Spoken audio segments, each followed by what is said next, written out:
అసలే చలికాలం అయినా కూడా పొద్దు పొద్దుగాల 4 గంటలకు ఇంకో కొత్త చీరల కోసం వీళ్ళంతా లైన్లు కట్టిర్రు. ఎంత పెద్ద ఉన్నదో చూడుర్రి లైను. ఓర్ని నిజంగానే చీరల కోసం లైన్లు కట్టిర్రా అని షాక్ అవుతున్నారా? అవునుల్లా నిజమే. అట్లా అని ఏదన్నా ఆఫర్ ఉన్నదా ఏంది? రూపాయికో చీరనో 10 రూపాయలకో చీరనో అంటే అది కూడా లేనే లేదు. ఒక్కో చీరకు ₹1,00,000 మీదనే ఉన్నది ధర. అవును, 23,000 నుంచి మొదలు పెడితే 2.5 లక్షల రూపాయల చీరలే ఉన్నాయి.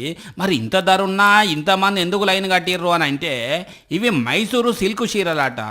అబ్బా, బయట బొచ్చోడు దొరుకుతాయి కదా అని అంటే బయట అసలైన సిల్క్ చీరలు దొరుకుతలేవని చెప్పి కర్ణాటక సిల్క్ కార్పొరేషన్ షోరూమ్ దగ్గరకు వచ్చిర్రు.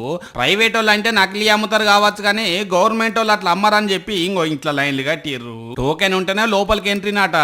కానీ చీరల కోసం పొద్దుగాల 4 గంటలకు వచ్చి అది కూడా చలికి తట్టుకొని కొంటున్నారా అని అంటే ఈ అక్కలకు చీరల మీద ఎంత మోజున్నదో ఒక్కసారి ఆలోచించుండ్రి మీరే ఇక.